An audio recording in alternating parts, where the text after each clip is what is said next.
ലോകം മുഴുവൻ തൊഴിലാളികൾ ഉള്ളിടങ്ങളിലെല്ലാം ആചരിക്കുന്ന തൊഴിലാളികളുടെ സാർവദേശീയ ദിനമാണ് മെയ് ദിനം. 1886 ചിക്കാഗോയിലെ അമേരിക്കയിലെ ചിക്കാഗോയിലെ തൊഴിലാളികളാണ് 15, 16, 20 മണിക്കൂറെല്ലാം അന്ന് അടിമകളെപ്പോലെ പണിയെടുക്കേണ്ടിയിരുന്ന തൊഴിലാളികളാണ്. പ്രവൃത്തി സമയം 8 മണിക്കൂറായി ക്ലിപ്തപ്പെടുത്തണമെന്നും 8 മണിക്കൂർ വിശ്രമത്തിനും ഉറക്കമാണ് വിശ്രമമെന്ന് പറയുന്നത്. പിന്നെ 8 മണിക്കൂർ വിനോദത്തിനും തൊഴിലാളികൾക്ക് അവകാശമുണ്ട്.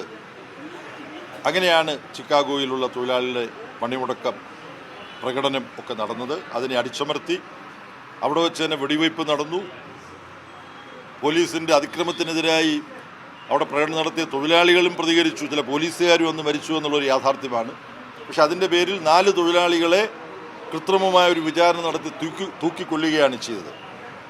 അതിനുശേഷം തൊഴിലാളികളുടെ ഈ അവകാശം 8 മണിക്കൂർ ജോലി എന്നത് സ്ഥാപിച്ചെടുക്കാൻ ഘട്ടം ഘട്ടമായി കഴിഞ്ഞു.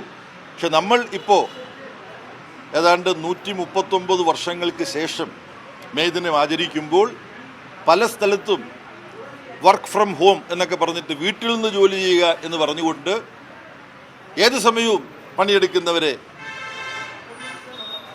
മുതലാളിത്ത മൂലധനത്തിൻ്റെ അടിമകളാക്കി വെച്ച് ചൂഷണം ചെയ്യുന്ന സ്ഥിതിയുണ്ട്. ഫാക്ടറികളിൽ 8 മണിക്കൂർ എന്നുള്ള സമയക്ലിപ്തത മാറ്റാനുള്ള നീക്കമുണ്ട്.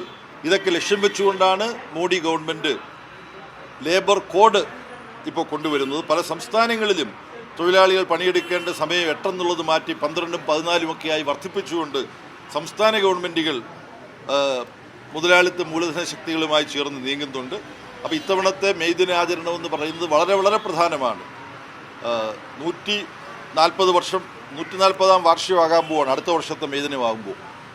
അപ്പം 1.5 നൂറ്റാണ്ടിനടുത്ത് എത്താൻ പോകുമ്പോൾ ചിക്കാഗോ തൊഴിലാളികൾ തുടങ്ങി സമരം ചെയ്ത് നേടിയെടുത്ത അവകാശങ്ങൾ ഈ ആധുനിക കാലഘട്ടത്തിലെ ഭരണവർഗങ്ങളും മുതലാളി വർഗവും ചേർന്ന് തൊഴിലാളികളിൽ നിന്ന് തട്ടിപ്പറിക്കുന്ന ഒരു അവസ്ഥയുണ്ട്. അതുകൊണ്ട് ഇപ്പോൾ ഈ മെയ് ദിനാചരണം വളരെ കൂടുതൽ പ്രസക്തമാണ് മുമ്പ് എന്നത്തേക്കാൾ.